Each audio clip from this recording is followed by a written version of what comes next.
बिस्मिल्लाहिर्रहमानिर्रहीम अस्सलाम वालेकुम।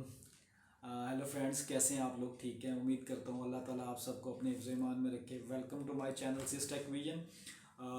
क्योंकि हमारा एक एसकेएफ ट्रेनिंग का सेक्शन चल रहा था, तो उसमें हमने काफ़ी चीज़ें देख चुके हैं।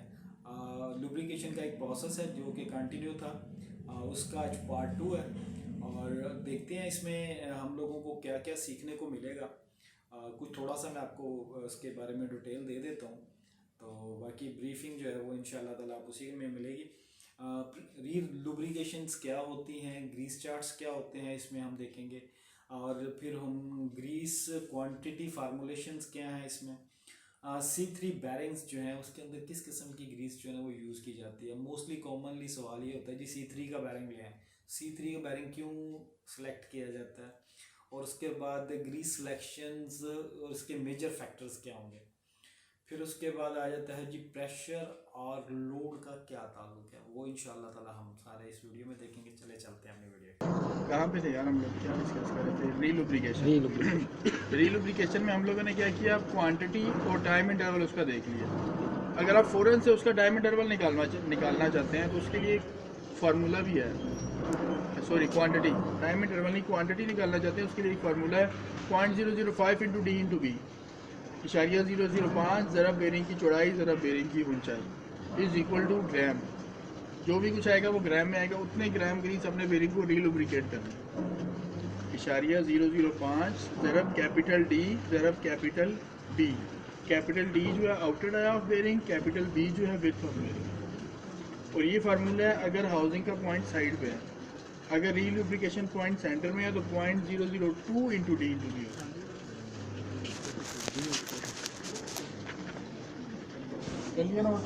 0.005 into D into B housing का पॉइंट साइड में है, अगर सेंटर में है तो 0.002 इंटू डी। डी और बी जो है ये आउटर डाया ऑर्बिट है। जो भी रिजल्ट आएगा वो ग्राम में होगा, उतने ग्राम की हमने रीलुब्रिकेट करनी होगी और इस सॉफ्टवेयर की और उसकी क्वांटिटी बराबर होगी। आप जो भी निकालेंगे वो सेम ही होगा। ठीक हो गया। अब हमने इनिशियल लुब्रिकेशन भी देख ली, रीलुब्रिकेशन देख ली। रीलुब्रिकेशन में उसका टाइम इंटरवल और क्वांटिटी, और तीसरी चीज़ होती है रीन्यू। रीन्यू भी मैंने आपको बता दिया कि 5 से 7 मरतबा के दरमियान आप उसको, जब भी आपका स्टॉपेज आता है तो आप उसको रीन्यू करें। नहीं, सील बेरिंग नहीं, ये ओपन बेरिंग। अगर हाउसिंग में है तो हाउसिंग में ग्रीस है तो वो फिर आप निकालें। मैं बाय बेरिंग तो अपना वो ब्लॉक होता है, उसी के अंदर सब चल रहा है।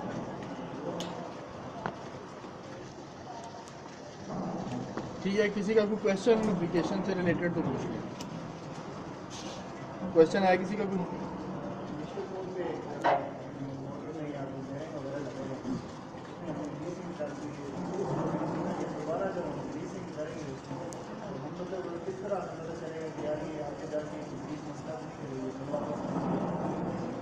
दोनों आपस में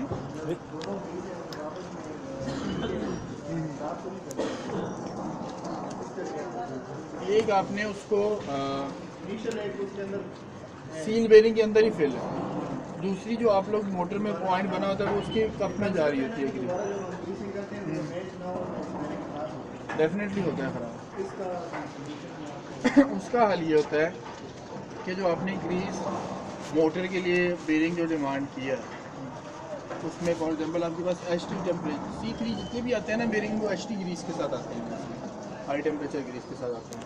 तो वो SKF ने जो कंपैटिबिलिटी बनाई हुई अपनी ग्रीसेस के साथ तो उसकी बनाई हुई, उससे मिलती जुलती किसी भी कंपनी की ग्रीस होगी वो कंपैटिबल होगी उसके साथ। लेकिन फिर उस टाइम रिकमेंड ये किया जाता है कि आप सेम कंपनी की ही ग्रीस यूज़ करें। फॉर एग्जांपल आपने बेरिंग SKF का यूज़ किया है तो SKF की हाई टेम्परेचर ग्रीस यूज़ करें, वो फिर आपस में कंपैटिबल होती है।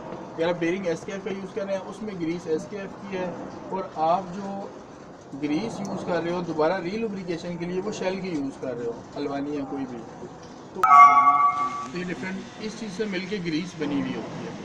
अब SKF जो ऑयल और जो थिकनर यूज़ कर रहा है, शेल जो ऑयल और जो थिकनर यूज़ कर रहा है तो वो कंपैटिबल एक ही होंगे। जिस तरह खाने का ऑयल है, आप डालडा यूज़ कर लेते हैं, मैं सीजन यूज़ कर लेता हूँ। दोनों खाने के ऑयल हैं, दोनों हम लोग खाते हैं, लेकिन दोनों की रेसिपी चाहिए। अगर हम दोनों को मिक्स करके भी डाल लें तो शायद टेस्ट में थोड़ा बहुत फ़र्क आ जाए, लेकिन वो चलेगा। इसी तरीके से इनके ऑयल की क्वालिटी और थिकनर की क्वालिटी में फ़र्क होता है, जिसकी वजह से थोड़ी बहुत प्रॉब्लम आ सकती है। तो रिकमेंडेड यही होता है कि जो बेरिंग यूज़ करें, कोशिश करें उसी की अगर ग्रीस यूज़ कर लें तो ज़्यादा बेहतर। और किसी का भी क्वेश्चन लुब्रिकेशन से रिलेटेड? ये आरपीएम और इसका रिलेशन क्या है, टेम्परेचर और लुब्रिकेंट का, high speed high pressure versus लो स्पीड लो प्रेशर, क्या बेसिकली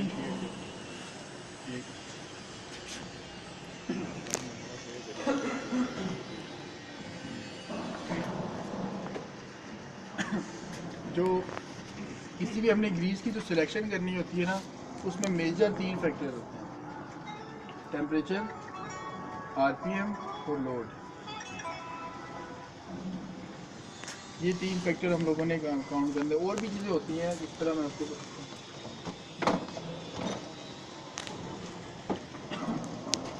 इसके अपने ग्रीस सिलेक्शन चार्ट बताओ। ग्रीस सिलेक्शन चार्ट, टेम्परेचर,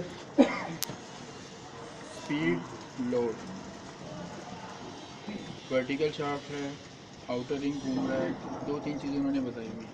उसके अंकेज उन्होंने ग्रीस रिकमेंड किया कि यहाँ पर LGMT2 यूज़ होगी। ये 3 फैक्टर जो हैं। अब टेम्परेचर है, इससे आप लोग ग्रीस की जो टाइम इंटरवल है उस पर बहुत ज़्यादा फ़र्क पड़ता है। अगर टेम्परेचर ज़्यादा होगा तो टाइम इंटरवल शॉर्ट हो जाएगा, अगर टेम्परेचर कम होगा तो टाइम इंटरवल ज़्यादा हो जाएगा।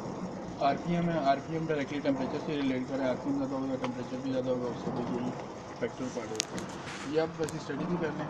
अब वो जो आपका एक क्वेश्चन था लोड और वो मीडियम हाई टेम्परेचर वो कितना होगा, तो ये वो दिया bearing operation parameters. Temperature low इतना होता है, स्पीड लो हाई मीडियम इतनी होती है, लोड लीव में हाई मीडियम इतना होता है। वो ये पूरा चार्ट दिया हुआ है। ये आप लोग बाद में बैठ के आराम से स्टडी कीजिए, आपको पता चल जाएगा। और कोई क्वेश्चन?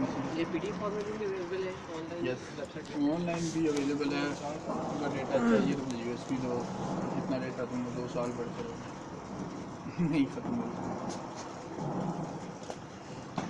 लुब्रिकेशन से रिलेटेड किसी का क्वेश्चन? ओके है, ठीक है। एक चीज़ pressure, load high load, load क्या है मतलब प्रेशर लोड का जो मतलब हाई प्रेशर लोड, बेरिंग का मतलब प्रेशर क्या चीज़, किस चीज़ की प्रेशर लेती है, हाई प्रेशर लो प्रेशर? ये प्रेशर जो है ये लोड से ही वो कर रहा है, रिलेट कर रहा है कि उसके ऊपर लोड कितना पड़ रहा है, और वो लोड को ही मेरा ख्याल है ये प्रेशर है। एक मिनट दिखाएं।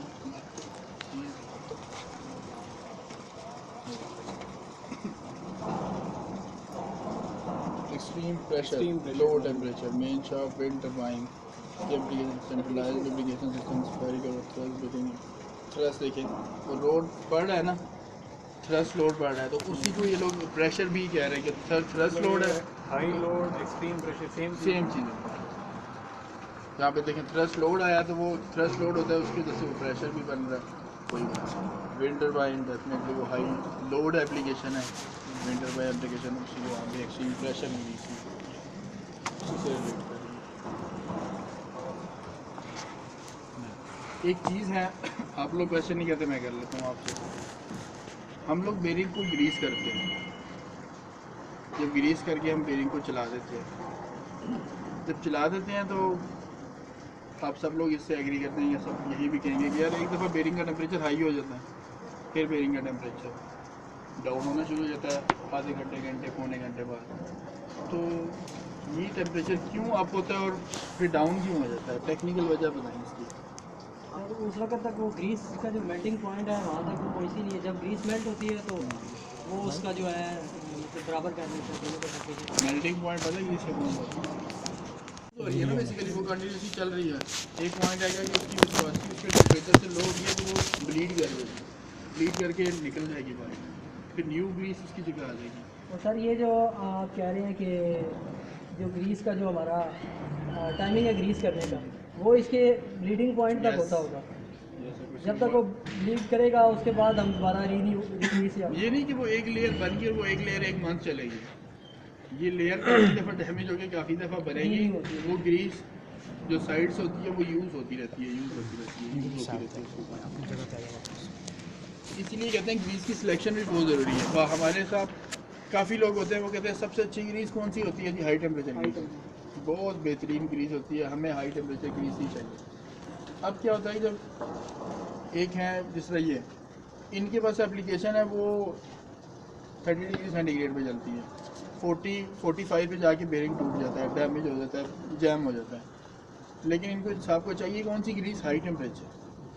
अब जब इनको हाई टेम्परेचर ग्रीस वो दे देंगे, ये हाई टेम्परेचर ग्रीस कर देंगे। अक्सर क्या होता है कि जब आप लोग खोलते हैं कवर, बेरिंग को देखते हैं सारी ग्रीस साइड पे चिपकी होती है, बेरिंग सूखा चल रहा था, ड्राई चल के फेल हो चुका था, सारी ग्रीस साइड पे चिपकी पड़ी होती है। उसकी वजह क्या होती है, ग्रीस सिलेक्शन। उसका जब तक टेम्परेचर जाएगा 60 पे तभी उसमें से ऑयल निकलना, उसने ग्रीसिंग करनी है। अगर वो 60 पे नहीं जाएगा आप उसे अकॉर्डिंगली ग्रीस करो जिसका ऑयल 30 पे निकल आए, तब वहाँ पे लुब्रिकेशन होगी, अदरवाइज लुब्रिकेशन ही नहीं होगी।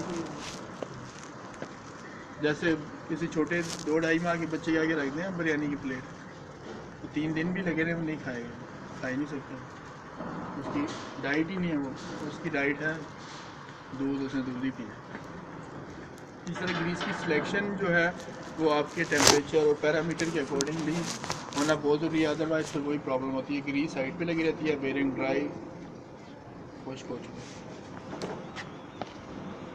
ठीक, क्वेश्चन सर अगर फिर थोड़ा पीछे जाएंगे माउंटिंग पे, सर हमें दोनों कोन्स के ऊपर बराबर लोड देना होगा तब हमारा बैरिंग जो है, मतलब अगर ऊपर भी बैरिंग है नीचे भी बैरिंग है सर, मतलब 4 कोन्स हो गई हमारी, 4 कोन्स को एक जैसा लोड देंगे तब हमारा मतलब बैरिंग जो है वो हमारी लाइफ के मुताबिक चलेगा जितना हमें चाहिए। कैसे ऊपर नीचे बेरिंग, सर ये एक माउंटिंग ऊपर की बैरिंग डबल है, बैरिंग डबल बैरिंग की बात, चलने के दौरान ये बैरिंग जब हम फिट कर रहे हैं ये सवाल चलने के दौरान वो माउंटिंग नहीं होगी, माउंटिंग तो नहीं दोबारा बता मुझे, आपकी एप्लीकेशन समझ नहीं आई। सर एक बैरिंग ऊपर है एक नीचे है। एप्लीकेशन कोई बताओ किस चीज़ पे, सर जैसे रोलर को कर लें, सर एक पंप होता है जैसे हमारे ये पंप है, लूप पंप है हमारे, ऊपर नीचे 2 इम्पेलर होते हैं, तो अच्छा, उनकी तो शाफ्टें दो होती हैं, तो ऊपर भी बैरिंग होता है नीचे वाला, ठीक है। अब वो इनके कहने का मकसद है कि वो ऊपर नीचे तो आगे पीछे होंगे तो उसमें कोई फर्क होगा। नहीं सर एक शाफ्ट मुझे समझ एक शाफ्ट है question एंड्स अभी पे, तक क्लियर नहीं हुआ, दोबारा बताओ। सर शाफ्ट के एंड्स भी हमारी बैरिंग है। ठीक है, देखो ये एक शाफ्ट लगी हुई है, ठीक है ऊपर दूसरी शाफ्ट, नहीं सर एक शाफ्ट है, एक शाफ्ट है ऐसे, ऊपर भी बैरिंग है नीचे भी बैरिंग है। हम करते हैं उसके सिर्फ एंड्स वाले जो हैं उनके ऊपर हम लोड डाल देते हैं, इधर से भी एंड्स पे भी हम लोड डाल देते हैं। अब ये लेकिन दो बेरिंग लगे हैं, एक नीचे भी लगा हुआ है बेरिंग। नहीं सर एक बैरिंग ऊपर है एक नीचे है, 2 बैरिंग हो गई। हमने साइड पे लोड डाल दिया, इधर भी लोड डाल दिया साइड पे, लेकिन हमने सेंटर वाली जो कोन है वो हमारी बिल्कुल फ्री है। सेंटर में शाफ्ट है ना, सेंटर शाफ्ट में रोटेट नहीं कर रही, शाफ्ट रोटेट कर रही है, तो फिर लोड तो सेंटर पे शाफ्ट पे हुआ। लेकिन सर जो हमारा नीचे वाला बैरिंग है उसके ऊपर तो हमारा लोड ना आ रहा था। नीचे वाला तो सपोर्टिव है ना उसका, सही है एक होता है ड्राइव एंड साइड, एक नॉन ड्राइव एंड साइड, तो वो सपोर्ट के लिए होता है। उसके मेन लोड जो होता है वो आपके ड्राइव एंड साइड पे होता है, जो भी आपका फार्मूला होता है वो ड्राइव एंड साइड पे अप्लाई होता है, नॉन ड्राइव तो उसको सपोर्ट करने के लिए होता है ना। वो जस्ट नहीं वो सपोर्ट कर रहा है उसमें डेफिनेटली, इसका कुछ लोड इसके ऊपर भी है, लेकिन इसकी निस्बत शायद 20% या 30% है। मेन तो आपका ड्राइव एंड साइड है, नॉन ड्राइव एंड तो वो सपोर्टिव है, सपोर्ट कर रहा है, उसके ऊपर लोड तो होगा, उसके ऊपर डेफिनेटली कम होगा। इधर से भी बात कर रहे हैं सर नॉर्मली ये होता है कुछ लोग क्या करते हैं हाउसिंग में बैरिंग पहले लगा देते हैं, शॉर्ट बाद में ऊपर से उसके अंदर जो है ना ठोकते हैं, मतलब वो एप्लीकेशन टू एप्लीकेशन वेरी करती है। बाज़ जगह पर क्या होता है कि आपका आउटर रिंग रोटेट कर रहा होता है, बाज़ जगह पर होता है आपका इनर रिंग रोटेट कर रहा होता है। जहाँ पे आपका लोड आउटर रिंग के ऊपर होता है, आउटर रिंग वहाँ पर टाइट फिट होती है, और इनर रिंग जो होती है वो इतनी टाइट फिट नहीं होती, तो उसमें पहले टाइट फिट कर लेते हैं हाउसिंग में, फिर शाफ्ट ऊपर से आ तो जाती सर है। वो शॉर्ट जब ऊपर से डालते हैं तो उसको बैरिंग को कोई लॉस नहीं होता? जैसे आपने कहा कि जी उस पर दोनों कोन्स पे इक्वल लोड होना चाहिए, मतलब माउंटिंग करते वक्त उसमें जो उसकी शाफ्ट का साइज़ होता है वो फिर 100 या 150 उतना नहीं होता, फिर उसमें फिर वो सपोर्टिव होता है। जिस तरह पहले हाउसिंग का साइज़ 1 माइक्रोन था, इस तरह शाफ्ट का साइज़ 1 माइक्रोन, उसमें इतना लोड पड़ेगा ही नहीं उसके ऊपर। Welcome back friends. उम्मीद करता हूँ कि आज की वीडियो से आपने बहुत कुछ सीखा होगा और इसमें डेफिनेटली आप लोगों के लिए काफ़ी ज़्यादा लर्निंग थी। दोस्तों को भी शेयर करें, ख़ुद भी देखें और इम्प्लीमेंट करें। ये ट्रेनिंग्स आप लोगों को समझाने दिखाने का मकसद यही है कि आप इसे इम्प्लीमेंट करें और अल्लाह ताला आपको कामयाब करे इसमें। और बाकी एंड पे वही चीज़ कि लाइक सब्सक्राइब और शेयर और बेल आइकन को लाजमी प्रेस कीजिएगा ताकि हम लोग इसी तरह से मिलते रहें और पाकिस्तान को ग्रो करते हैं। बहुत शुक्रिया, जज़ाकल्लाह।